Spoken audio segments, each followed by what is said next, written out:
Hello, and welcome to my channel. I am Damien Marie AtHope.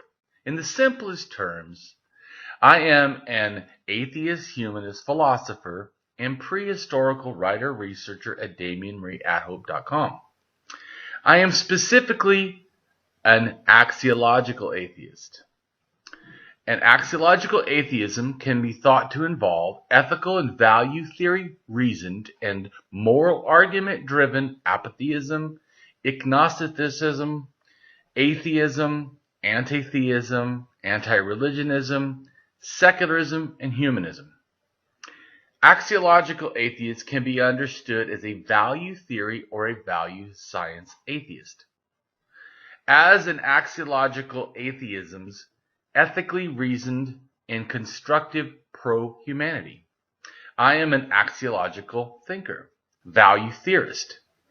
The science of goodness, worthiness, usefulness, valuableness, virtue, reliableness, accuracy, validity, morality, integrity, beneficialness, etc., etc. We axiologists have a value consciousness. And in general, we see the architecture of humanistic humanitarianism value in people that we see as dignity beings. Places and things are not. Axiology is a value theory. In its broadest sense, it involves areas of philosophy that are deemed to encompass some evaluative or evaluation aspect. Therefore, it crosses almost all domains in some way or another. Now for a more detailed terms as to what I am. I am an axiological atheist, an anti-theist, an anti-religionist, secularist, humanist, rationalist, writer, artist, poet, philosopher, advocate, activist with schooling in psychology, sociology, as well as I am an autodidact, self-taught in science, archaeology, anthropology, and philosophy. I promote science and am against pseudoscience, pseudo-history, pseudo-morality, things that are found in religion. I support realism, axiology, of course, liberty, justice, ethics.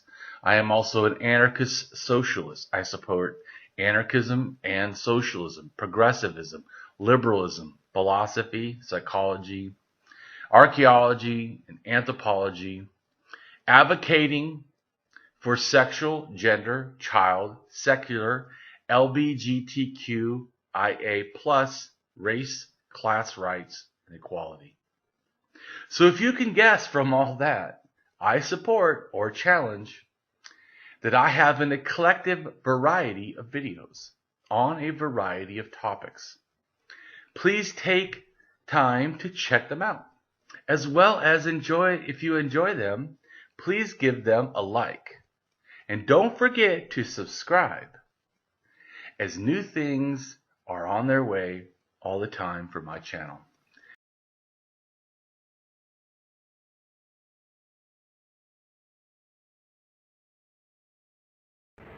This is brilliant. I need this printed. So you gave it to your godfather, you said? Yes, your website, that is. It's what? Your website. I gave him a link to your website, and he says that he needs some of the articles from your website printed to his own books.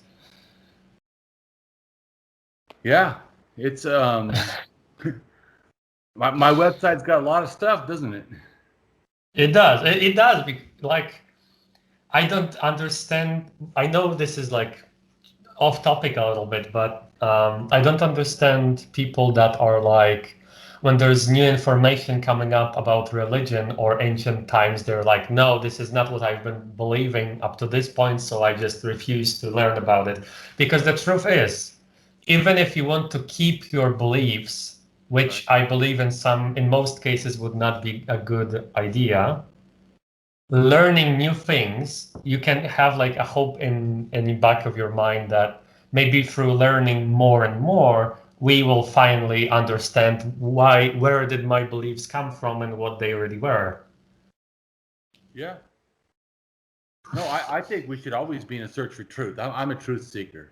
I'm not a skeptic. So there's a lot of people that are atheists that are skeptics, but that's not me. I'm not a skeptic.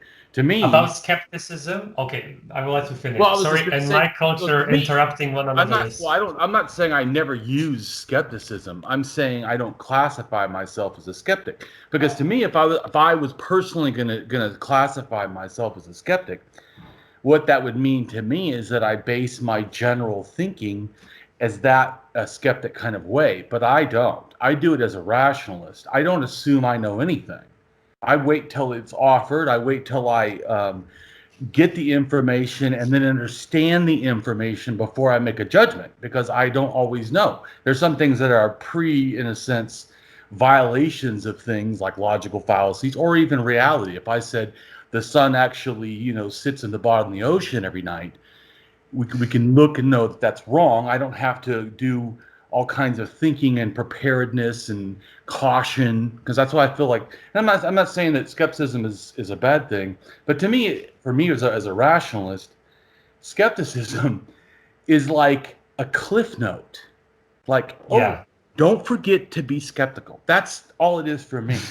So, and because it's like saying, don't forget critical thinking for me. And I hear some skeptics that say that they feel that when they say skeptic, they mean critical thinking. But I'm a methodological thinker. Critical thinking can be random all over the place. If you go look at the definition, it's like 4 pages long at the international thing for critical Institute for Critical Thinking. So it's huge, and they even have a longer one where it really goes into it. But what's funny to me, it still goes down to the whole thing. What a critical thinker is someone who's unbiased, and so yeah, that's really like what I like to do. And so I and don't. being unbiased, What's believe that? it or not, a lot of people do not believe it. Am I too quiet? Yeah, And, yeah. Well, I was just didn't hear what you had said. So is my microphone working correctly? I need to yeah, it's ask working. that before I. Yeah, Okay, it's good. working.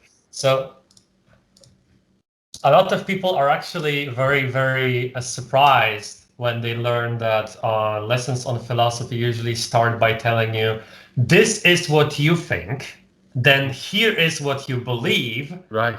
and completely in a different room is what you can know and what you can talk about. Mm-hmm. You have to be look at things not at like I'm gonna use it in Latin because in Polish it will make no sense, and I don't know how it's called in English. You cannot use ad hominem thinking in order to get to the truth, I because ad totally hominem agree. only. Well, to Yeah, me, it violates two things for me personally: the ethics of belief, and then yes, also logic. So it violates two things. One is the actual fact that it's not an accuracy or does it produce accuracy and actually can lead you to, like I said, a fallacy. But the other is that the behavior of intentionally doing that yeah. is dishonest to me in an intellectual way. I think I'm not gonna need this book today. This is a book made by Polish translators and Polish linguistic people that study linguistics. About Schopenhauer and his negative opinion about dialectics, Yeah, I do dialect. heuristics, and stuff. He said that heuristics, and such things cannot be mistaken for logic, because dialectics are like movements in a duel, when you have a physical duel or an intellectual duel. If Right. you So, are but having a I want to ask why you're making that clarification. Did you believe that I was saying that, or are you saying that people make that mistake? I wanted to hear a deeper clarification of why you're making that distinct point. this is Because really because of I didn't say that. That's I what I'm know. saying. I didn't say that. I didn't imply that. Dialectic is, Yes. to me, is a method of doing it. It's a way of doing, Yeah. in a sense, informational, motivational, sort of like propaganda teaching. I feel like science does it. I mean, school does it all the time. To me, dialectic is when you have a good teacher that you really grasp concepts. To me, that's when you really see that generally dialectic is in play. It's because someone else is able to take not just a fact, not just in a sense a type of thinking, logic or whatever kind of thinking, and able to, because they can do it in religion too. People can take a religious concept that to me is complete utter bullcrap, have no evidence for it, and yet talk for hours and make it sound reasonable. Dialectic can be used in a sense in a negative or positive way. It is neither negative or positive. It is simply the motivational, to me, the motivational way of teaching an idea in a sense. Generally considered to be truth, but of course, what people think is truth can be varied. Because the thing Schopenhauer said is that nobody can know a priori what the truth is, because if someone could know that, that would be a violation that he just made, because he just claimed to know that no one can know per priori. Thus, he just invented an a priori for what the truth can be known. So he's a violation. That's an internal contradiction, and thus itself a fallacy. Interesting when you mention it, because literally after he mentioned that in his book, he refuted his own statement by doing the same thing you just did. Well, and that for I don't know philosophers. What I do focus on is methodological rationalism. And I don't mean, I've invented that term. I put those two words together because rationalist is not enough for me, because you might confuse me with any other kind of idea. To me, methodological. When you say that science starts so you did basically the same thing with methodological rationalism. Scientific naturalism or scientific realism kind of a thinking. In a sense, not precluding that there is a possibility of God, just saying there's no reason to offer that as an explanation, unless further information precludes that that is a possibility. So that's, in a sense, the starting point is almost an atheist one, but because people sometimes say science is atheist, it's not. In a sense, it's taking the position, we're not going to address that because it doesn't seem like that's an explanation. To a huge point, I believe in personal choice and personal freedom. But as someone who left that cult, someone who can see the harm in it, I sometimes feel like the weird, like you can say this is the edge of morality. I am somewhere here. This is do not let your grandma stay in there. And this is she is a free person. She can will whatever she wants and let her will be done according to her choices. And I am I totally understand that, because I'm a socialist anarchist, or I call myself an anarcho-humanist, because I don't 100% agree with every single philosophy that certain people. That's in general, like you were mentioning philosophers. I don't ever do that. Never. First off, I haven't read them enough to even claim to know them. I've known. Well, I know a few like odd facts about them, but my bookshelf says that I have yet to read them. But what I focus on is how to properly think. Yeah, that I realized it's an architecture of thinking that we have to, in a sense, the moment that our eyes are open, we're already feeling before we're even thinking. It's an immediate thing. We're an awareness. It's like right away, before thought even happens. We're usually confused because thought hasn't totally happened. It's kind of like random. And then all of a sudden we feel collect ourselves. And to me, when we do that, thinking starts happening. But it's not rational. It's just random thinking. But now it's starting to be semi-ordered. So then to me, rationalism is an unnatural thing. It is not natural for us to be rational. It is very natural for us to be emotional, which is why we're so prone to errors like logical fallacies and belief biases. And we're all prone to, in a sense, anything that's new, we already start with, in a sense, like people would say, skeptic, or we start with that, we have to, find out. But then there's some things, in a way, they're given to us. Who they're given to us by, we don't question at all, regardless of its truth value. We do this all the time. And in general relations, like with you and me, right? We're talking. We generally are assuming words and things without having all kinds of disagreements. So in a sense, we're operating on a system of, like you said before, of morality, where we're understanding. That's why I said ethics of belief. I also believe that part of ethics of belief is understanding how to behave with others and what we believe, in a sense, as a community, not just me as an individual, which you said, and I'm an anarchist, so I believe in an individual, but I also believe there's no such thing as an individual because all of us are born. So all of us are never individuals in a sense. We're always part of a family, part of a group, part of a, a larger community. We're also generally born in homes with multiple people. We're in training things like school with multiple ideas. We generally, even if we're homeschooled, you generally go with other people that are homeschooled or some kind of people. So generally we're this very social creature. This makes this actually why emotions, in a sense, were good evolutionarily, because you go to a new environment, we're talking to me as a new environment. You and me never talked, but yet we're seeming to know. Oh, we got to follow the rules. We're kind of preparing. We're trying to read each other. We also are preparing for the video itself, and we know why we're here. And there is a lot of structure around this conversation that we're not mentioning a lot. We just did that right now, but all of that time we didn't, and that was that. See, correct. But what I'm saying is, so in a sense, that's always going on, and when our mind is awake, it is constantly emoting. It's constantly doing emotions. Even when we think I'm being rational, you're using, in a sense, a mental strategy of rationale, because emotions never stops. So you're feeling emotions, but it's like you're grabbing, something outside of the water of the emotions where you're drowning in. Sometimes, though, we can make better rational decisions because we're not drowning. We're just walking through like puddles of emotions. But sometimes we're like underwater, and our hand is like the only thing, if even that, to where we can't think. We all have experienced this, where you feel completely unrational. I mean, I like to think I'm a rationalist, and believe me, there's many times if I get angry or passionate or something, I can not be as rational. But see, that's completely honest. Hold on a second. Yeah. That's the key about ethics.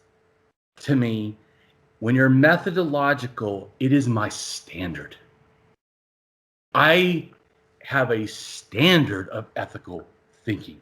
I try to have a standard of ethical behavior. See, because it's methodological, you can count on it being more accurate more of the time, because it's already a trusted type of thinking, of way to approach things. And then you use that all the time. It's not that you can use it perfectly, because even like computer codes, things can error, but you're going to have a higher rate of accuracy. Just like a sports person. Even if you have talent, if they just were lazy and they just sat at home, smoked weed, ate food, did whatever, never exercised, never practiced their sport, would they really be truly good at sport? I doubt it. And even ones that make it to the top got to continually practice, continually do it, including philosophers. Anyone. So it's this continual thing we have to do. We do not live in this isolated thing where one idea is fixed for life. And that, to me, is one of the things that bothers me about religion.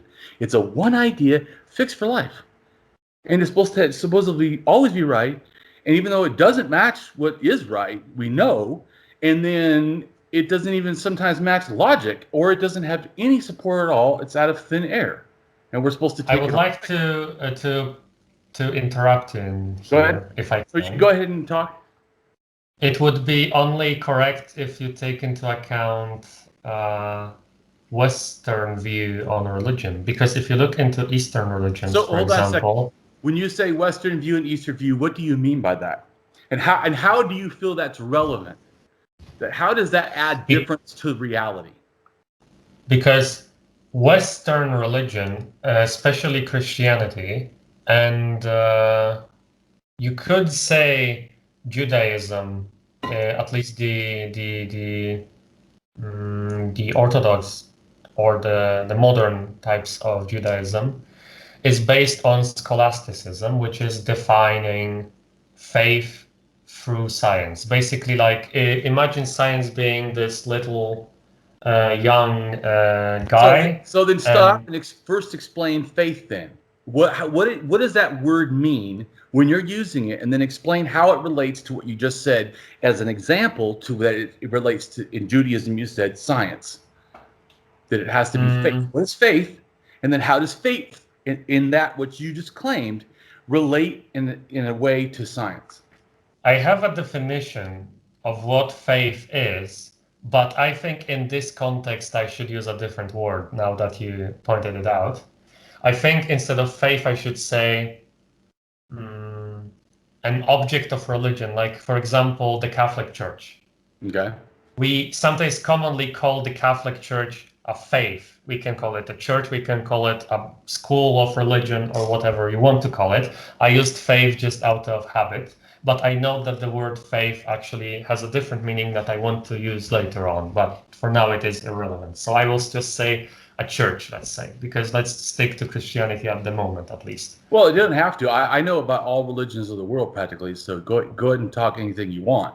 Just if you do say something and you think it's not normal to the general public, just explain it, please.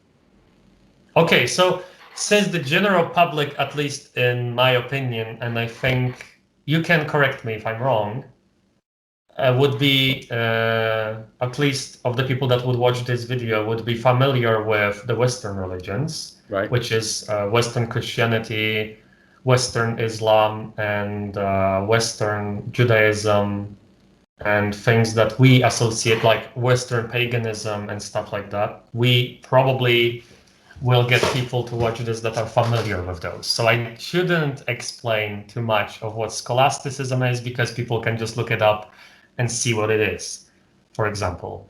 But in Eastern But see, you did give examples, and that's what I was asking.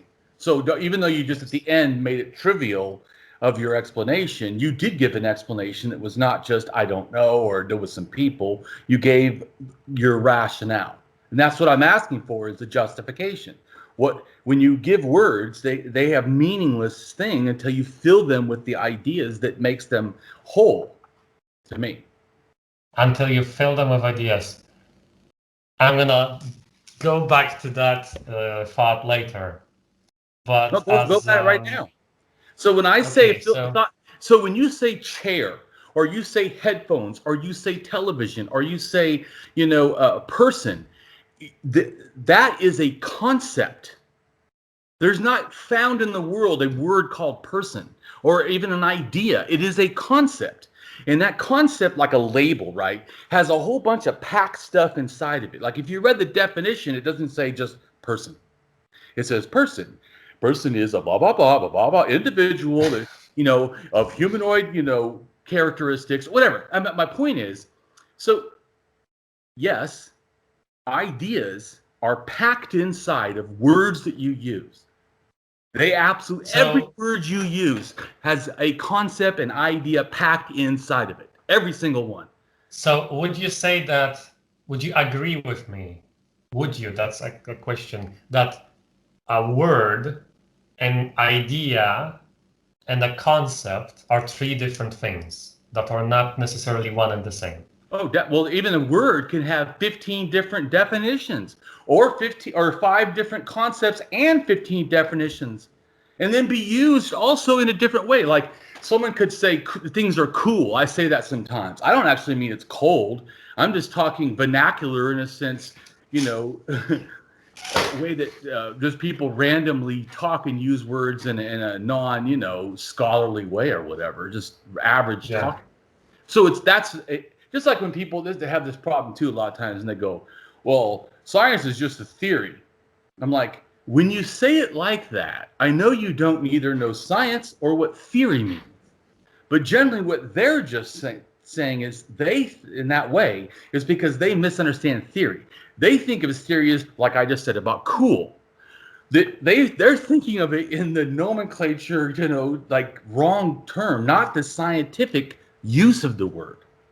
So it's completely, it's like, to me, in philosophy, someone could tell me that, and they say, I argue with atheists about this all the time, or I have, it's getting better it seems, but it's about beliefs. They'll tell me I don't have any beliefs, and I'm like, that itself is a belief. That very thing you just said is itself a belief. that you do not have any beliefs. Exactly. I'm like, something. So that's what I'm saying. So sometimes people talk, they don't understand like how to phrase it. So that there's, in a sense, that's where sometimes, disagreements or misunderstandings, as you know, even in philosophy, when people talk past each other or have, in a sense, a wrong opinion about what's being said. That's why I try so hard to just explain how I think. I know you mentioned other philosophers, like I said, never do, hardly, because I don't really know them, and it doesn't matter anyways, because even if they said blah, blah, blah, does that make it true? No. So is that accurate? In other words, too, I don't want to be stuck to a person. Like there's a few things I like that Plato said, and there's a whole bunch of bullshit he said, too. That I think completely agree. A person should be like, wow, how's this the same dude? But I understand too, like I said, because I know that we're not really rational thinkers first. We're emotional thinkers first that have this thinking strategy we call reason. So because of that, if I can ask something, side note, if I can ask something on a side note. My goal is not to shame anybody. I'm not. Some atheists do that. I don't do that, or whatever. Philosophers. My thing is not ego. My thing is not about trying to prove I can beat people. My thing is I like thinking. I like deep thinking, and I like people that are willing to just think, really think honestly, with just no bias. That's what I try to do. That's why I said to you, I don't do debates really, because I feel like then I've already assumed I know a position and I won't change. And to me, if I was presented with enough information or evidence to something that it became the belief I had seemed irrational, that sucker would be gone. Even if I liked it, I may cry over it so bad, but it's still gone. And to me, that's just how it is. So And so I really feel like what I have to offer, in a sense, in a video or to anybody, is refocusing us on being honest in our thinking, being ethical in our thinking, and that we desire, even though I don't claim to always, by the way, know the truth or have an answer to everything. I do have a lot of answers because I've thought a lot, but even then, I'm ready to be wrong. I am ready to change.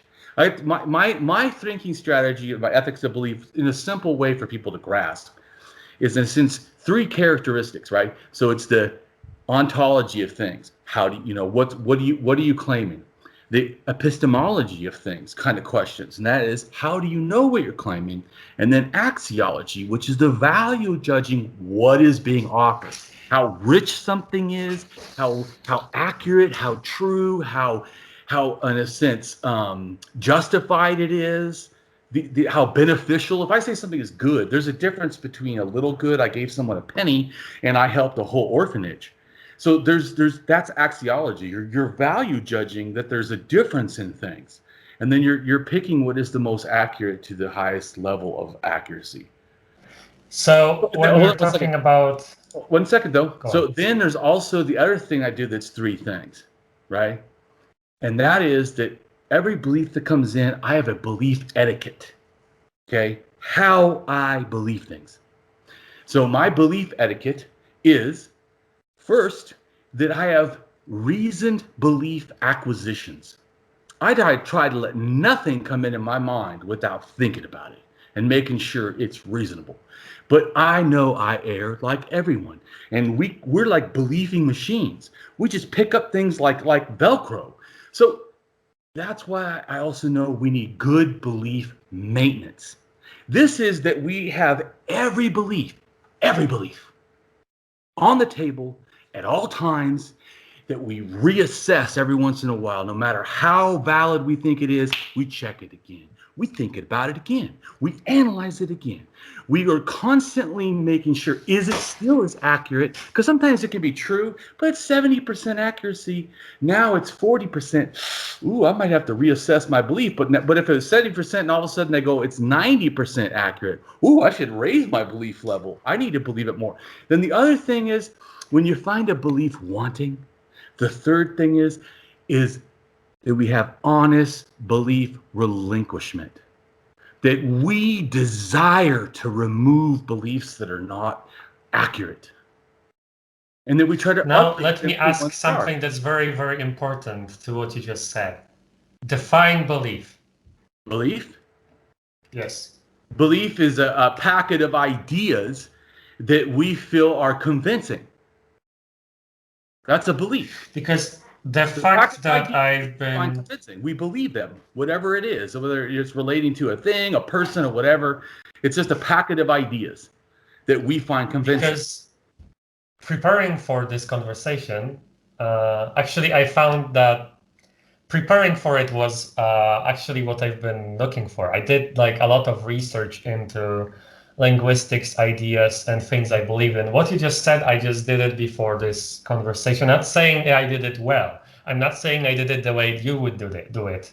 Well, yeah. But I know that I found a particular and a weird problem that I wouldn't anticipate myself, which is that the English word belief means completely different than its Polish translation. What does it mean? And that it is, in Poland, belief doesn't exist, basically. It is translated into a word that means faith. Well, I would And agree faith that and belief are different. faith and belief are close, but they're different. Belief is simply Yes. the act of accepting an idea. So yes, faith could involve that, but faith is a one step more. It's a confidence in things we should not have confidence for. That's called faith. I would not agree, because I would You say would not that agree. So everything confidence... that's faith has confidence. You would say the opposite, correct? No. Make that philosophical statement. I agree that everything that has confidence is under faith, or everything that is faith has confidence. I would say that faith is unrelated to confidence. Oh, really? So what is it related Yes. Because I've been looking into... First, what is it related to? It is completely external, and it's not... it's Faith related external. to the metaphysics. External of and what? ideas Hold on, faith is external of what? of us as a person. So faith does not exist inside of your own mind. It does, but it comes from outside. It How does do you not know? start within my And what mind. do you think exactly is coming into your mind? Confidence? Let me read... No, don't read nothing. Finish what I just asked. No. I have a reason First why. question. Because Give me an honest answer. Don't try to get a random. No. Let me just explain one thing, if you allow me. The problem is I can answer it in Polish, but that would make no sense. Let me read what I wrote, some words. I don't want to read. I will hear you read it only after you answer my honest question. Explain for yourself. If you do you believe you know this idea or not? If you don't know the idea of faith, then you're not talking from knowledge. I understand. Do you feel you know this concept? Because if you do, then you should be able to give me an easy answer that you believe, not that someone else believes, that you yourself personally hold to be in somewhat accurate. I believe that faith is a reaction to the metaphysical that is not always voluntary from the person. So what does it produce? Confidence? I would say it produces many things, not just confidence. Which things? Name I would five. say Name two. confidence would be one of many things that it could be. Another thing would be So I was accurate. You're just saying that you feel that my accuracy was limited in the scope of what you mean by it. But you said before it wasn't what it means. And now we're getting to hear that maybe that was a wrong claim, that your first claim was an inaccuracy, and that you added, in a sense, to what I said, not remove what I said and added something new. So I was 100% right. You actually cannot deny that it involves confidence. You just said that you feel that it adds extra beyond confidence. So could you tell us what those are? That's actually a good point that you made. The only thing that I actually truly disagree with you, is the way to faith. I do not believe that that's fine. You can get that in a minute. Let's go back to what I just said. Don't give me an off track of what I said. Okay, no problem. I have the problem with that. I get to ramble because of... You need to explain the faith and then explain the two things that are different than confidence. Because you said the confidence is not involved. So at first, I now know you realize that was an error. But what is involved? Beyond confidence, please tell me. It would be a push to action. Action of what kind? Is it physical? We're going to start punching people? Or is it an idea? Is it thinking? Or is it back to confidence? Which I'd like to hear how you can get to it's not confidence. Define confidence then. Confidence is, right, to me, it is a comfort in the idea that we accept that something could be accurate. When we feel confident, we feel that, okay, whatever it is, if someone does a behavior, if I say I'm a gold medalist, and if you see in the medal, then you have confidence. Because you understand this thing, because you are aware of this thing, because you have, in a sense, been made aware of this thing. I would still say that confidence is not all of it, because there is also a push into action. Things that it is not, and how they don't at all relate to confidence. It can be a push into action, push into thinking, into changing your current beliefs, into changing your lifestyle, into a change, something that confidence would stop you from doing. But hold on a second. So, and you're changing because you're confident that what you believe is being offered is accurate, is helpful, is in a sense good, is worthy, is true, or you're doing it because you said you just feel this push, or so it's not connected to true or accuracy or anything. Is that what you're trying to say? I'm trying to say that it is not connected to our human logic or our human emotions. It is something it's not connected to accuracy either, correct? Yes. It's just a feeling. No, I just said it is irrelevant to our feelings. Produces a push. And how about this? So you can get why it's confidence. Because I hear you don't get it. Why it has to be confidence. Because, so you're saying that you get this idea in your head. It says kill people, right? Kill people. But let's go with this. Hold on a second. No, let me finish. Because I'm going what you said. Why would I listen unless I had a confidence that what was being said was something that was worthy, that was true, that was accurate, that was good, that was beneficial, right? If I don't have confidence that it is those things, would I listen to any idea? Or should I? I ask you, should you? Should you listen to any idea that you lack confidence in? Yes. You should.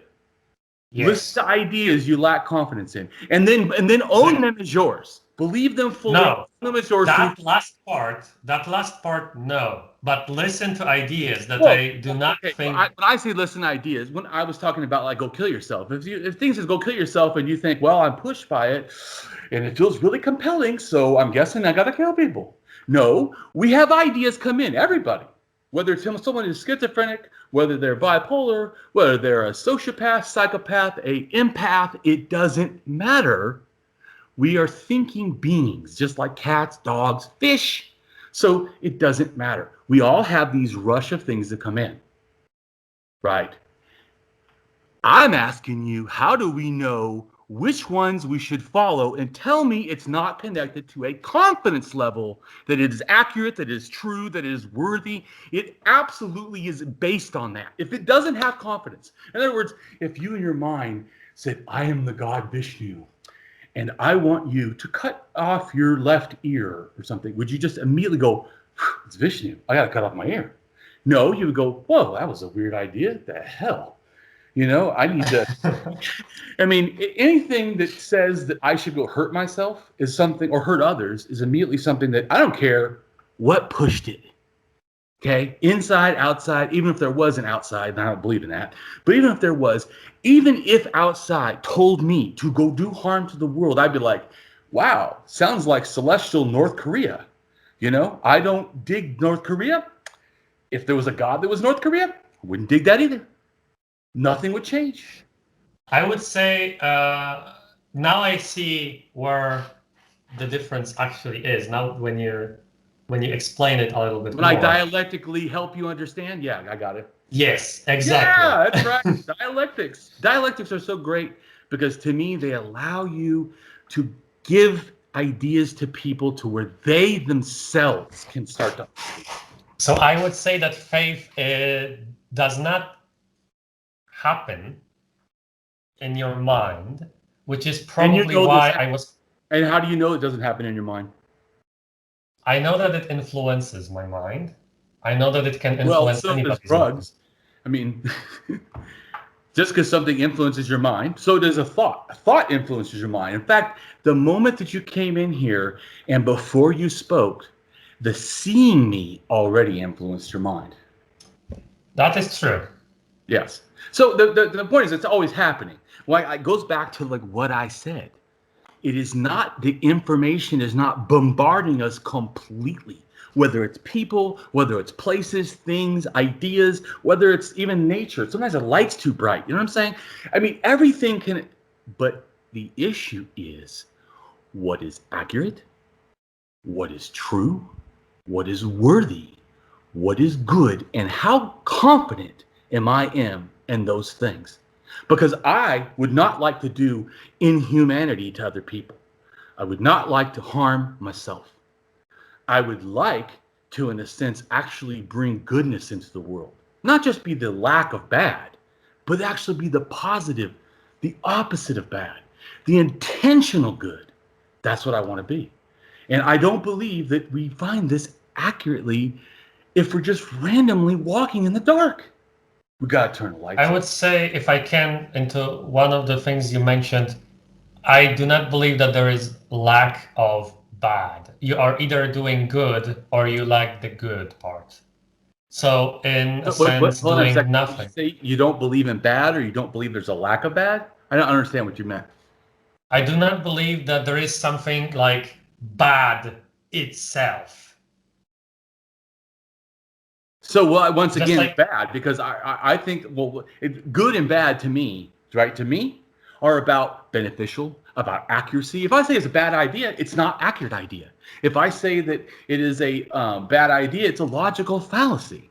So it's so bad when concept of something that is unworthy, that is untrue, that is unbeneficial, that is inaccurate. Now, all those, as an axiologist, what I care about is the value. What is, those are all words. Those are all words, but dude. Now, when you let me go into the idea and not to the word, because the word is something I do not care. You can put all the words here. I gave you the idea. You asked for it. I gave you the idea. Or what I would say that bad is the lack of good. Like, just like there is light, when there is lack of light, you'd say it's dark. At its neutral point, because I think that there's not a one black and white all. There's a neutral point where it's neither good or bad, and then it's just a little bad, and then it's more bad and more bad and more bad and more bad. Just like it's neutral, limited good, more good, more good, more good, more good. It's like I would disagree. There are behaviors that become more beneficial, less beneficial. So I don't like just only black thinking. I would say that I do not agree. You don't agree? Because I would say that not helping a homeless person who is starving is equally good to killing him right there and then. It's equally evil. That's what I say. Yeah, I don't agree with that. That's why I say that lack of how can that be possible? So. One is, in a sense, a lack of action. Yes. With a possible consequence. Potential, whatever. Then you have another one, what is an actual, the killing. So you've done two things. Number one, you've violated another rights of the human being. So to me, you're already unethical, period. Then the second thing that you've done is you actually removed a life. You killed a dignity being. So to me, you've actually done harm. See, because the point two people don't get, I don't think that it's harm just to the dignity being. It's also harm to his or her or they direct family, okay? Or direct friends or direct people they work with. In fact, probably their community, like a place of worship or a job, or it could be a school, or it could be just an intellectual learning facility or something. The point is that it's the people, right? It's all of it. When you hurt one person, just like George Floyd, right, in America, the cop killed him by putting his knee on his neck. That one person has affected the whole world. So this thought that every time someone dies, that it's somehow, or you do a thing, it's unlimited to a thing, is just untrue to me. I would say that the cop, let's go to the cop example you gave. I would say that the thing that the cop did was equally wrong as everybody around it that could stop it, but didn't. No, I don't think so. I think that this is the problem with, to me, they're all wrong. Yes, that's true. All of them. In fact, even if someone was across the street looking out the window but didn't do anything to help, they've also, in a sense, done a mild wrong. All of them. But no, it is totally wrong to blame the person who actually did it. No, I'm not saying blame. Well, no, yes, you are. Are you attaching that there's a consequence to an action? If No. you are, you're not. There's no consequence to action.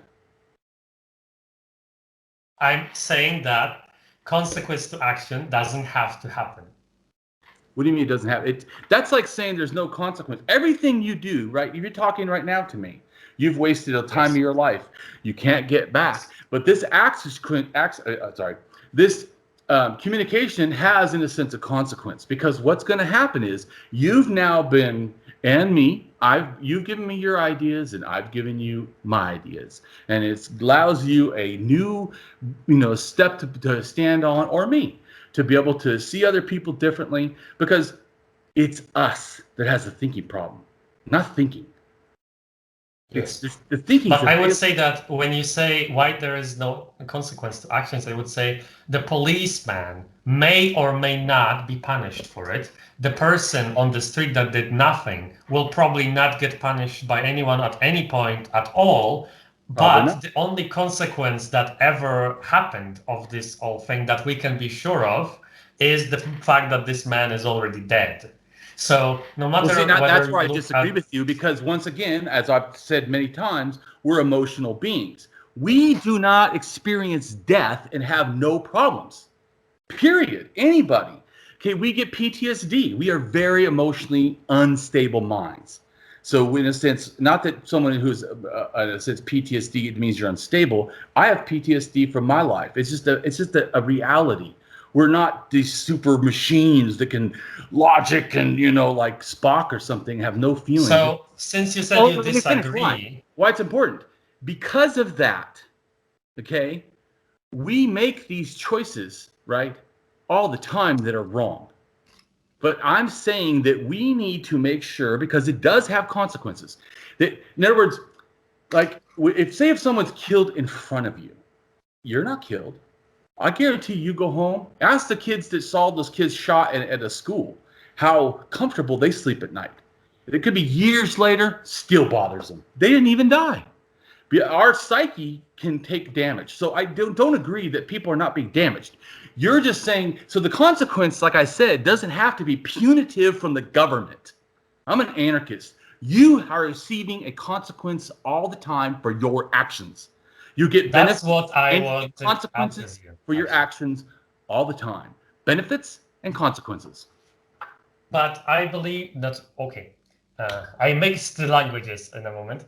Sorry for that. I would say that now is what I wanted to get out of you from asking all those different things. Because now you're telling me that consequences are not tied to punishment.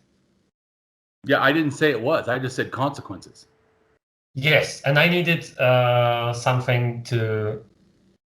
Yeah, that's totally understandable. Now I'm asking myself, why didn't you just ask him define consequence? Well, and that would be an ontology question. And if you're if you try to be like me, be methodological, when something is presented, you're not sure, you ask.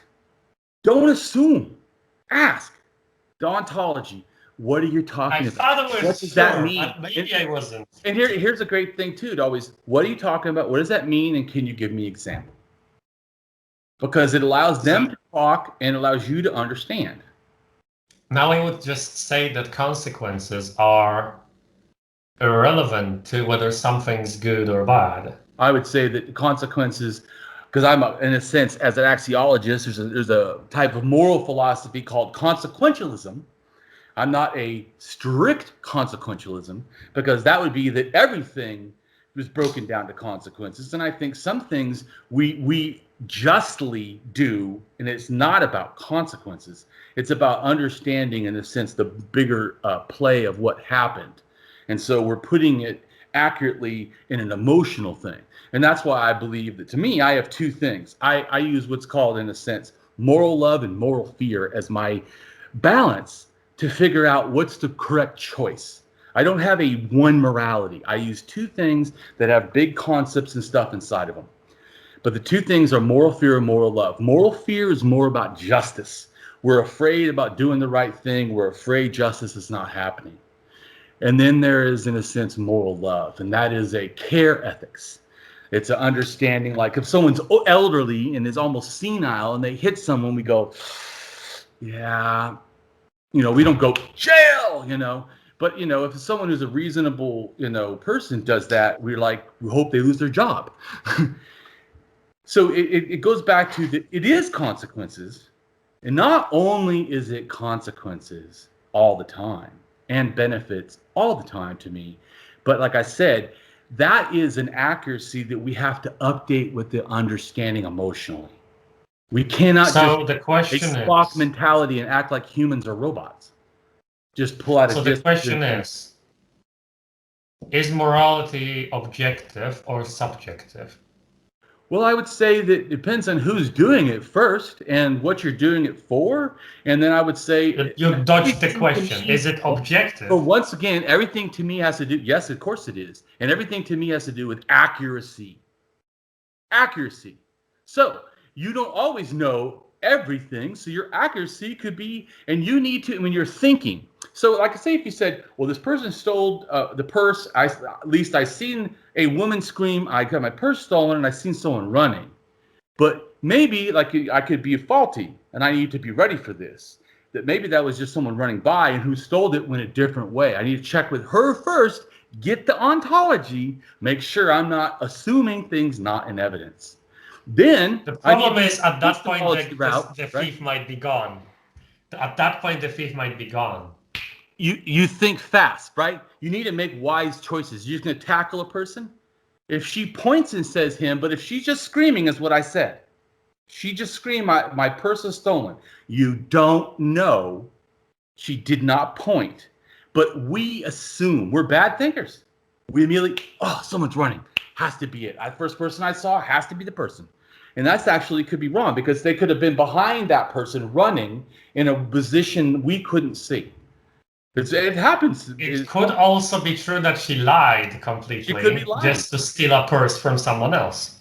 Could be. Yes, very well. But so once again, it is important to assess accuracy and then go get evidence. It's when you make, and we have to make quick decisions all the time. I'm not saying that every single thing can involve a 10-hour thought session on how is.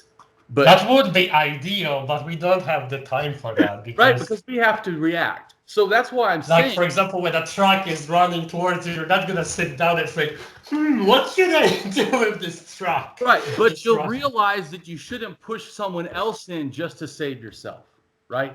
That you wouldn't... I wouldn't even think about pushing someone else into... I know, but so my point is, why wouldn't you?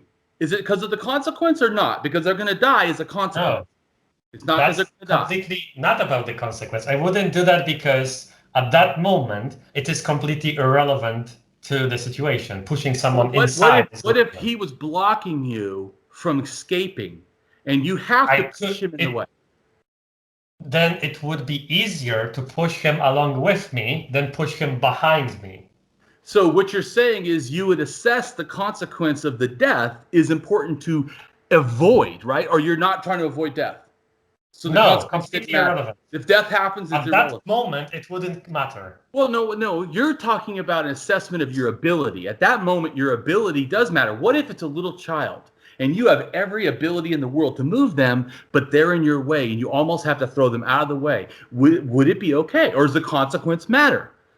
How do you do morality if you don't assess any consequence? Just like you said, if I am in the way of the truck and this child, let's say, there's a wall behind me, that's why I cannot go the other way. Correct. In front there is a child, and the quickest way out of the way of the truck is through. There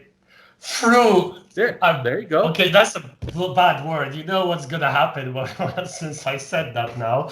But along with the child is the only way out, let's say.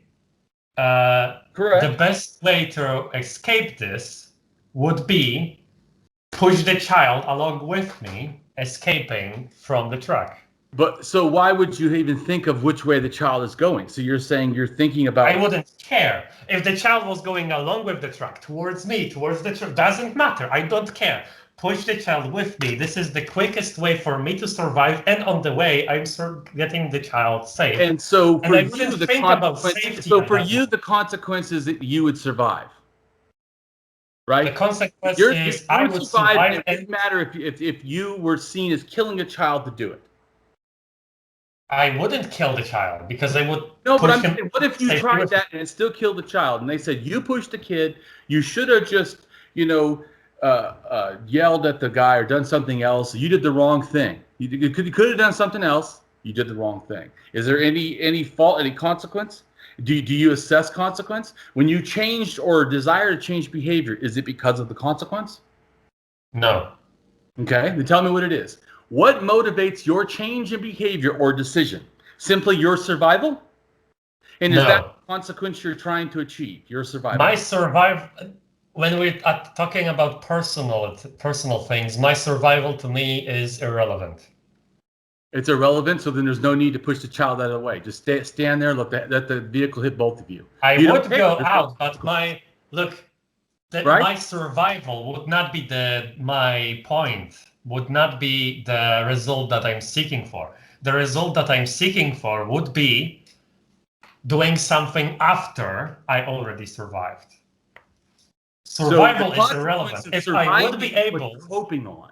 You're banking on the consequence that if you survive, you'll have a life to enjoy. If I do not survive and push the child first, at least I die a hero. Right. Which is another consequence. Another choice to be. Technically, you could say it's a consequence. Well, what else is it? Please tell me. If I see it. I'm not saying that, like I told you, I'm not a full consequentialist. I do not think that everything is limited to that, but I think most things are that. So I think it's basically... I would say that in this particular situation, you could call it a consequence, but I would just call it a movement, a change. A movement that had no motivation or reason or rhyme to it. It was just blank movement. No. There was reason to it. Oh, so when you make choices... are you assessing their consequence to make a better choice? Are you saying that consequence is just synonymous with results? Well, a consequence is, in a sense, a result from something. It's a result in. Like, the results are just a thing that happens, but I'm talking about a behavior. When you assess why a behavior should do, you're thinking of what is going to happen, correct? You're thinking, I'm going to live, I'm going to save the child, and even if I die, I'll be a hero. You're thinking about and assessing the consequences and using that, in a sense, as your stepping stones or like a ladder or whatever to get to your idea. There's your idea of their morality, is that how you got there was, or as you said, the best choice. But the best choice was the choice, right, would be a choice that assesses all of the things available because it's best. It's not just good choice. You said it was the best choice. That means you had to think about it. You had to analyze the consequence. You had to assess, is the consequence worthy of what level? In other words, if you could live, but yet an entire world hated you and you basically had to hide somewhere or get plastic surgery, how much worth would that be? A lot, actually. Like, let's say. So you're saying it would have no difference if after you saved your life, if every single person, your whole family disowned you, no one talked to you, we all isolated you because we felt you had done something so horrid, you're saying it would have no, like a lion, dead person, no action, just no consequence thinking at all, no processing of why, just so. But if you told me that you did that, I would say you're unreasonable. That's unreasonable. That's not morality. That literally happened to me. Well, people do unreasonable things. I'm not even kidding. Let me explain why I'm saying. But you would agree that people do unreasonable things, right? People do non-thinking very well. They don't? No. People don't do unreasonable things? Unless they can either be wrong in the reasoning or they can be correct in the reasoning. There are no people who have completely no reasons unless they do nothing. I might have butchered English here, but yeah, but those reasons we generally consider someone reasonable when they assess consequences and then accurately identify which role is the proper to get, as you said, from the consequences the best result, and the result would be the consequence of whatever action you took. So you think that people who make wrong decisions are irrational? A wrong decision is an irrational decision. That is an accuracy of the ontology of that thing, of that concept. I would not agree. I would not agree. What's that? I would not agree.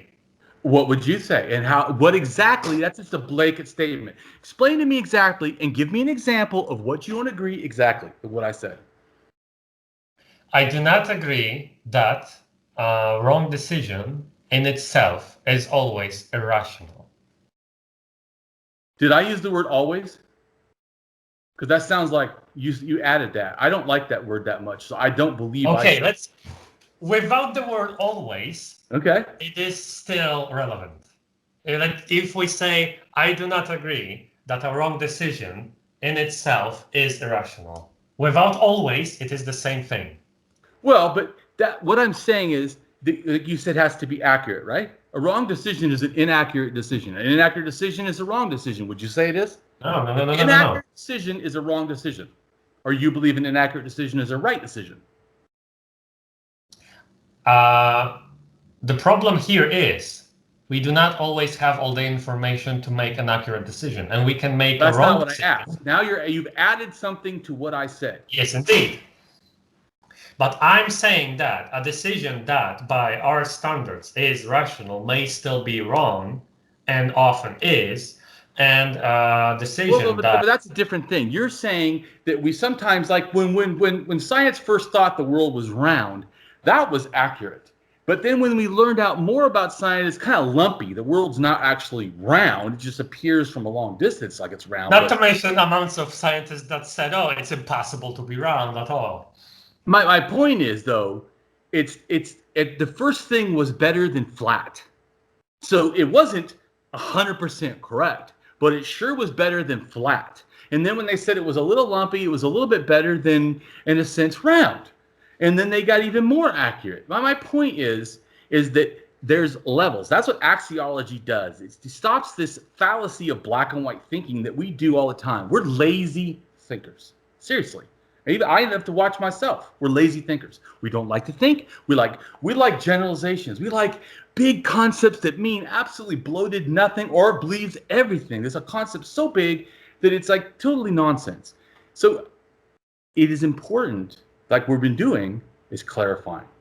So we've done an hour now, and so you asked me, right, that you said you wanted to see my style. And so that's what this was all about. for anyone watching, it was basically because I'm done. We're an hour. I'm done. I don't want to just keep going on forever. I know that you and I prepared for the hammer of truth, actually, but we've got a no. really It is a hammer of truth. The hammer of truth is ontology, questions, epistemology, questions, but we didn't even and get axiology, into questions the thing in that we that were supposed order. And I did that to you multiple times. What are you talking about? How do you know that? And why is what you just tried to offer of value? I did that over and over and over and over and over again. And in fact, you several times, am I not correct, have admitted that I showed you to be in error. Yes. Okay, so then I did use my style. Not only did I use it, you knew I was going to use it. I gave you the information of what I was going to do. You watched a video. Hold on a second. You watched a video where you saw me use it, and there's plenty of other videos if you wanted to go look. I've done it with all kinds of people. It's not a trick.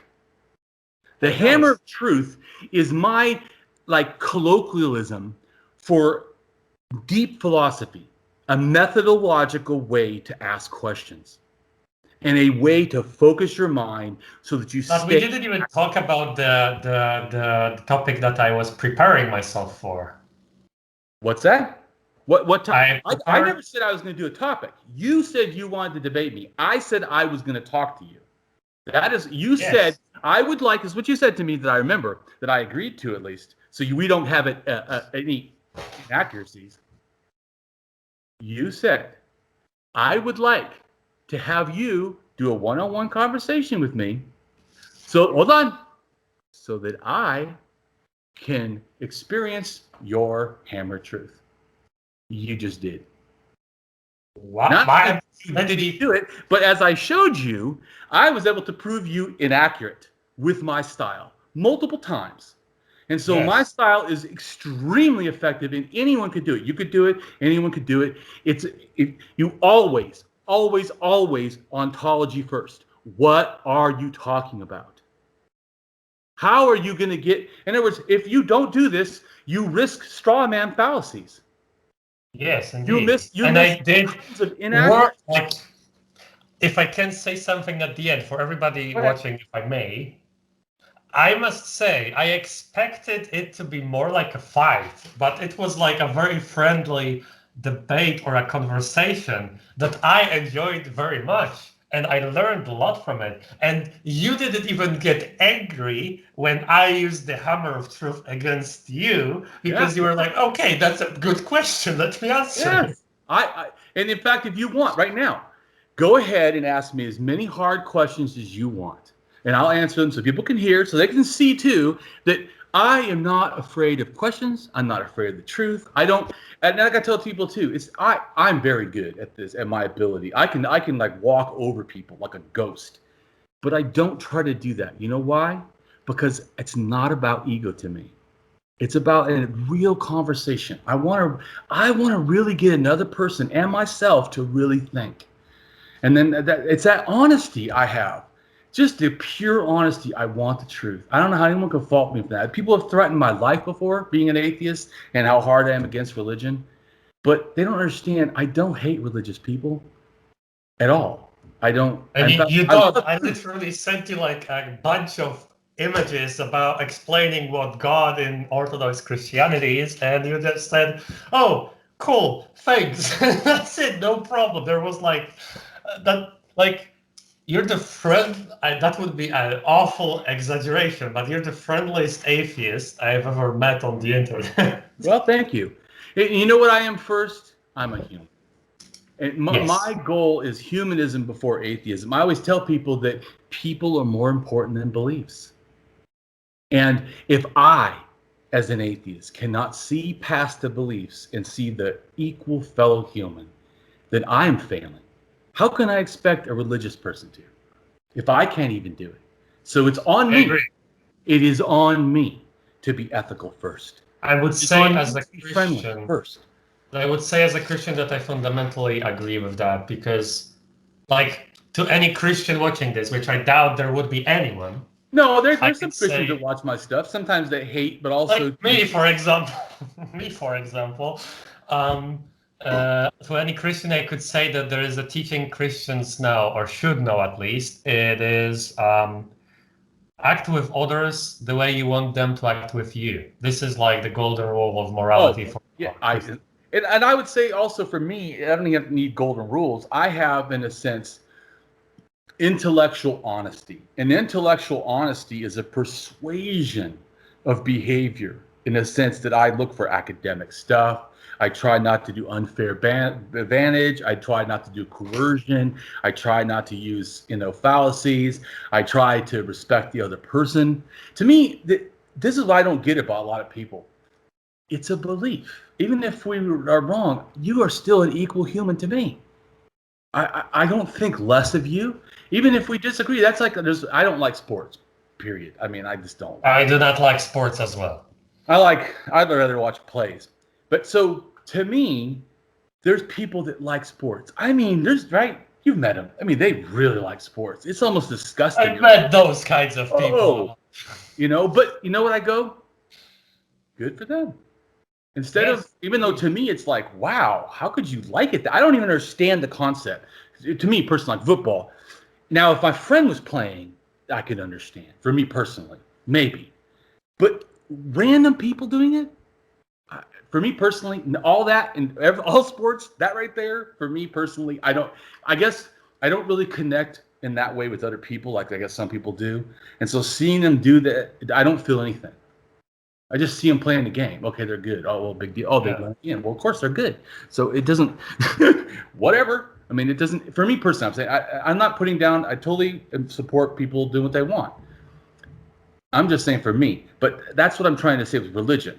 When people don't understand like why I don't like it or whatever. To me, it's like that. It's like people that scream sports stuff. If you scream sports stuff, and I've offended by atheists sometimes when they do that. When you can't be a normal human. There's something wrong. You need to check your life seriously. If you can't relate to another human for a few minutes in a real way, then you need to check yourself, regardless of what you believe or do not believe. What do you mean by scream religious stuff or scream atheist stuff? What I mean is when, like, let's say that everywhere I go, I make sure everyone feels obligated to debate me. Right, that would be something that I feel is an abusive thing. I don't feel that I should be doing that in my daily life. I'm just saying, as a what I want. Now I'm going to go after this. I'm going to go to jacuzzi. If I go out to the jacuzzi and someone harasses me when I'm going there to relax, I'm not going to be happy, and I don't care who it is. I don't care if it's about politics because I don't want to hear it because I want to go relax. I'm just making a comment. So I realize, for me, because Axiology, that I want to be a good human being. And that means not good one time, not ethical one time. I want to make it a way of life. I want to be a kindness aficionado. I want to make it the goal. My goal is kindness. My goal is that when I leave another person, they realize that I'm a friend to the world. That's what I want to be. I want to be a friend to everyone because I realize we all need help. And and I'm not talking about thinking, I'm talking about caring. We all need to care, man. We just watched, like, in America, our government get attacked and stuff. And I'm an anarchist, but I also don't like seeing people just act that way. Racism and hate, it's just disgusting to me. And so to me, what are you putting in the world? I always think to religious people, I know you guys believe in an afterlife, but I am not challenging that. I'm asking how you believe in this life matters. Join me in being ethical. Join me in being friendly. I agree. Join because me in as kindness. someone, if I may, as someone who has somewhat Jewish ancestry, which I get, like under the video with Lisa, I got like a lot of hate for saying that I have Jewish ancestry and called myself a Jew by blood because a lot of people wanted to debate me on that, but that doesn't matter. I have some Jewish influence in saying that afterlife shouldn't matter. If you believe that your God is supposed to be the one that you want to worship, then afterlife, reward or punishment, should be irrelevant. Because if there is no afterlife, like, I do not need an afterlife to love my mother or like a person or have a loved one. And if I love God... You're kind of failing as a person if you need like a bunch of reasons to do that. Yeah. Yes, and the thing in Orthodox Christianity that kind of vanished in Western Christianity along history. You probably know a lot about it. I don't know a lot about it. I know a person that literally studied it for years, my godfather, which Well, is the most of my mysticism. stuff, so everyone knows, I do study history, but generally prehistory, stuff before Yeah, 4000. I'm big into because I wanted to know, I wanted to I'm honestly mostly know. into medieval times and Dark Ages, so anything before or after, I don't care. Maybe World War One and Two, but everything else Right. could just disappear tomorrow, and I would be fine completely. Back to the Dark Ages, I'm in. Maybe. Okay, maybe without the technological backward going, but it doesn't matter. Okay, so still, the thing in Orthodox Christianity that I like to talk about is that. The goal is to sainthood. You're supposed to walk towards being a saint, not be someone who would be rewarded with sainthood.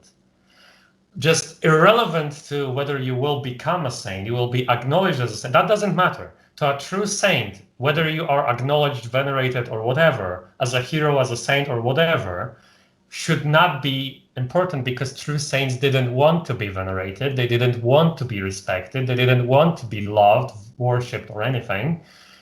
And being a saint comes basically to what you just explained. Being a saint with just, if you skip the part of being religious, it is basically be a good person, help others, and do something fundamentally important for your group, you could say. Because, for example, Saint Well, for Helena me, my of, group is humanity, so yeah. yeah, for example, Saint Helena became a saint because she was supposed to find um, the wood from which was supposed to be the original cross of Jesus Christ. Mhm. Whether that's true or not, that she found it or not, she did something that even a historian would say, oh, that's significantly important and that's a significant move. But she didn't want any kind, like when people started praising her back there in Palestine, thank you for giving us the cross again and all of that. She left because she didn't want the praise. She wanted to just bring back something important. And that's, I think, this is something similar to what historians do. And I don't want to say that historians are saints or something. That would be too much an exaggeration, but I would say No, that, they would like that, I'm sure. well, They're some going, people would like. yes, yes. Oh, I like this guy. They would go like that, but still, I would say that being a good person or not, finding peace and finding truth would be what makes people good and what should matter, because everything else is a tool to achieve it. And just like science is a tool to find truth about the physical world, religion is supposed to be an organization of different beliefs or different cults.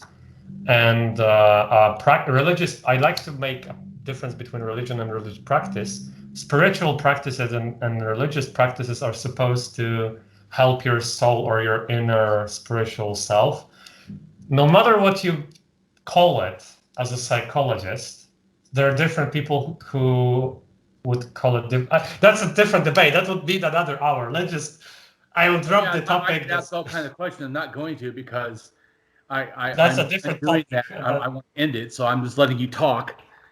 And I Okay. told you you're welcome to, what you haven't really done. You're welcome to ask me hard questions. I'm not running from questions. The only hard question I would ask would be, do you believe in physical universe? Well, I feel compelled. Yeah. So yeah, I believe that there's a physical universe as far as I can assess it. Yes. Why?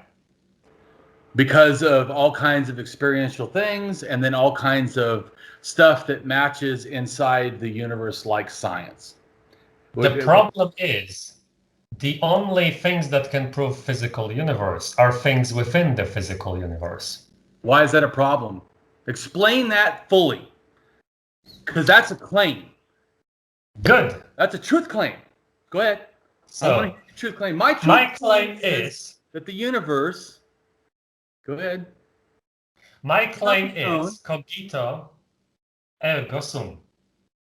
I think, therefore I am. Yeah, but that's wrong. That's wrong. That's the problem right there. It's not that his idea was wrong. It's stated to me wrongly. Thinking is occurring, or it feels like thinking is occurring. And then from that, it seems that I have some guidance over that thinking. The action of being able to guide the thinking into reason or methodological approach of organization that seems to be under my own, what I feel is my will or control, or some desire of mine is able to make some kind of a reaction happen in my thinking. It is then that I start to use thinking. But see, to me, what happens is actually this. It's a level up to science. So at first it starts in feeling. Feeling occurs when you sense. No, I would disagree right there. You feel before thought, period. You feel before thought. I do not feel. I already explained this to you. Wake up in the morning. You feel before you're aware. So you're wrong. No. Feeling happens first, wrong. Then thought happens in reaction to the event. In other words, activating event happens, which is the feeling, which is the outside world, right? Experiential through you. You immediately feel. You don't have to think about feeling. In fact, if you try right now to stop thinking about feeling, you'll still feel. Feeling is irreversible of thinking. Thinking is another step. Feeling happens without thinking. You can be not thinking at all, still have tons of feeling. Feeling is totally removed and before thinking. All animals feel, correct? Not all animals are able to think. Sponges, even amoebas are able to react in some way. So in some way, right, there seems to be an intellect or a response. So you're still going back to animals. No, I'm going back to reminding you that you are incorrect. Thinking is not the first thing. Feeling is. Your awareness of the world is. You ask me, how did I know? And I'm telling you, how you know is feeling. The first thing you had before you thought. Then what you're asking me is, am I able to assess accuracy of my feelings? Is really what you're asking. When you ask about the thinking thing, I think, therefore I am. That's a way up there. You need to get down to the bottom. Feeling first. So how do you know that anything that you feel is not an illusion? What's an illusion? Oh, you can sit all day long and you trying to explain how you know there's an illusion. Because if you're starting with an a priori of something external of the thought, you have now added in science or philosophy or psychology. You've added extra. I'm not. That wasn't there. Take it away. You can't use words that don't belong, right? If we're asking about how you know, you cannot add something from science because that's not thinking, is it? That's already assuming a natural world that produced this idea called science, that then came up with psychology, that ran random tests, that found this kind of random behavior that we now call. So from this, I get that if we say that... To me, you're denying the architecture as you're asking about it. It's a fallacy. That's like saying, make the sun stop. I can just by closing my eyes. I won. The sun stopped, went away, became pure blackness at my thought. So it must be that when I close my eyes, sun disappears, correct? For everyone. Or do I listen to other people? And then that's how I also can gauge some of my opinions. If I look at the natural world and other people's behaviors and I realize, wow, everyone else seems to close their eyes, but I'm still seeing the sun. So how do you know that anyone else exists? But how do you know that anyone else exists? How are you talking to me? What I say. You're already assuming a whole bunch of ideas. This is a complete and utter fallacy. This is a skeptic fallacy that they have renegoed themselves because they're not skeptical of their own skepticism. They're not actually using things. So how did they get to that architecture to understand anything, including anything? All starts at feeling. Then from feeling you build up to thinking. Right thinking or ordered thinking is reason. Right reason, ordered reason is logic. Right logic becomes math. Right math can be used for physics because you start to apply that to the natural world. In the natural world from physics, you can then go to the other sciences and do entire way, in a sense, from a methodological approach. All from feeling. The thing is, you can also apply mathematics not to the physical world, but to the metaphysical world or to the pataphysical world. Metaphysical is not a thing. You're saying it as if it's a thing. It is a category that you're applying in your thinking is metaphysics. There's no metaphysics anywhere, correct? Metaphysics is a concept that we identify about things, correct or not? I do not agree. You don't agree. So it's wrong. Explain metaphysics and make it so it doesn't connect to things. So it doesn't connect to things. That's what you're saying. Metaphysics is what exists as a form. And what does that mean? When you say what exists, what does that mean? Give me an explanation. When something exists, like, okay, see, you already stopped. That shows that you realize it's harder than you said. You made a generalization, and the concept is harder than a generalization. I don't have all the time to talk to you. I already wanted to stop. So yeah, but people see that how you have to. I call my style in general truth navigation. I navigate what is true with people and myself too. So that's why I don't mind questions. Anyways, it's been great. I want to go to the jacuzzi and have fun. I'm not saying I'm going to debate or talk to everybody, but I'm willing to talk to people. So thank you very much. Go ahead and promote yourself or say anything you want, your channel, whatever. Go ahead, and then I'm done. Okay. Thank you very much for having me here. It was really fun. I expected defending my belief in God here, but I was positively surprised that we just had a fun conversation about philosophy.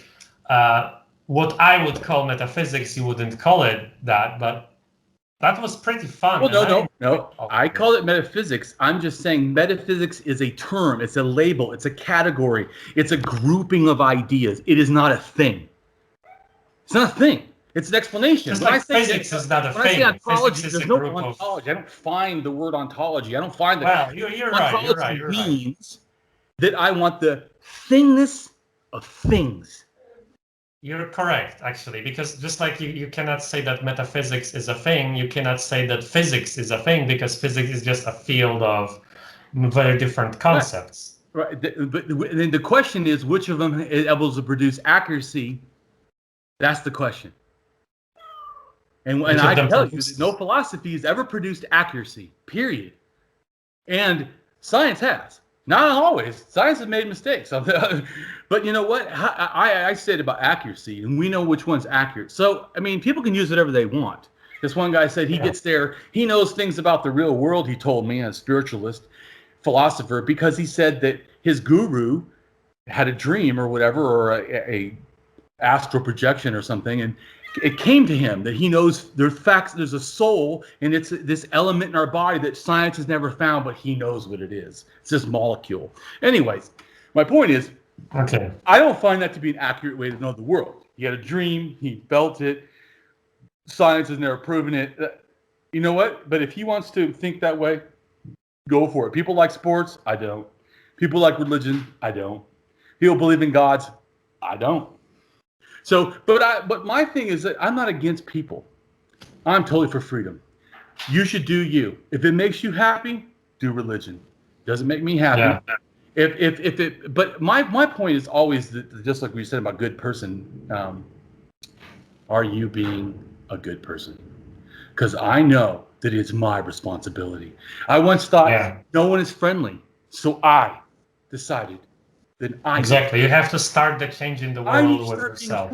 If I realize, man, no one's friendly, then I need to start doing it. I need to do because even if we reject the fact that anyone has any choice in anything, you can at least you at least have your own will, and you have the will to become a good person or the good change. Just irrelevant of whether you can do it or not. And I'm not saying I can always do it.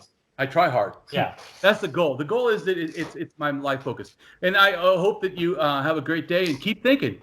Reason is my only. And since we have to end, and Rabbler, if you do that, hate me after this video.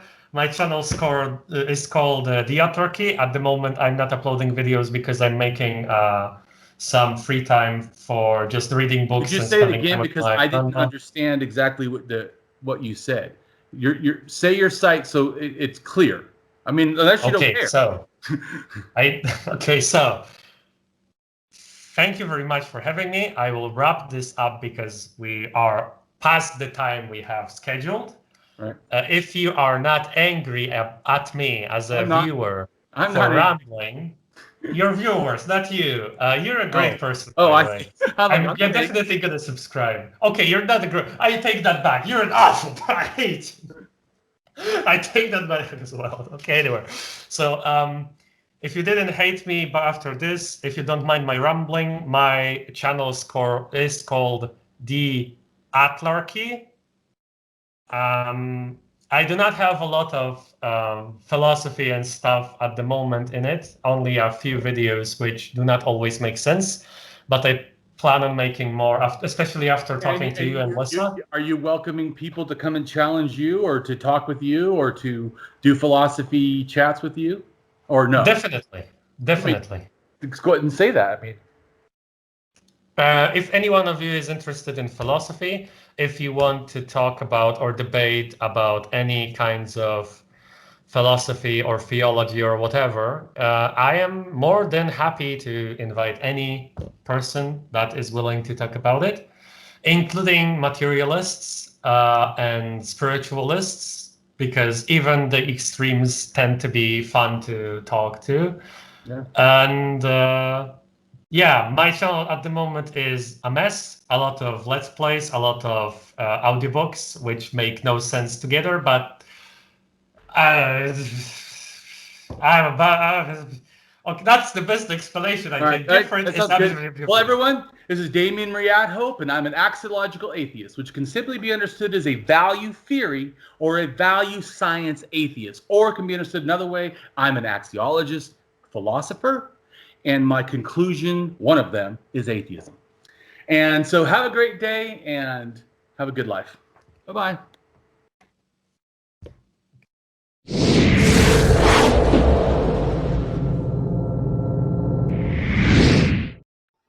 Hello, and welcome to my channel. I am Damien Marie AtHope.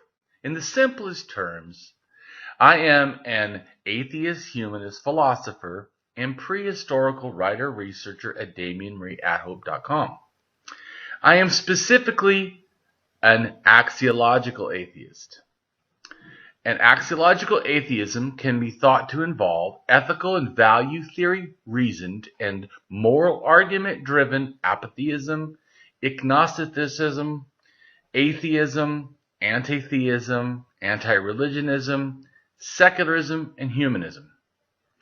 Axiological atheist can be understood as a value theory or a value science atheist. As an axiological atheism's ethically reasoned and constructive pro-humanity, I am an axiological thinker, value theorist. The science of goodness, worthiness, usefulness, valuableness, virtue, reliableness, accuracy, validity, morality, integrity, beneficialness, etc., etc. We axiologists have a value consciousness. And in general, we see the architecture of humanistic humanitarianism value in people that we see as dignity beings. Places and things are not. Axiology is a value theory. In its broadest sense, it involves areas of philosophy that are deemed to encompass some evaluative or evaluation aspect. Therefore, it crosses almost all domains in some way or another. Now for a more detailed terms as to what I am. I am an axiological atheist, an anti-theist, an anti-religionist, secularist, humanist, rationalist, writer, artist, poet, philosopher, advocate, activist, with schooling in psychology, sociology, as well as I am an autodidact, self-taught in science, archaeology, anthropology, and philosophy. I promote science and am against pseudoscience, pseudo-history, pseudo-morality, things that are found in religion. I support realism, axiology, of course, liberty, justice, ethics. I am also an anarchist socialist. I support anarchism and socialism, progressivism, liberalism, philosophy, psychology, archaeology, and anthropology, advocating for sexual, gender, child, secular, LGBTQIA+, race, class rights, and equality. So if you can guess from all that, I support or challenge that I have an eclectic variety of videos on a variety of topics. Please take time to check them out, as well as if you enjoy them, please give them a like. And don't forget to subscribe, as new things are on their way all the time for my channel.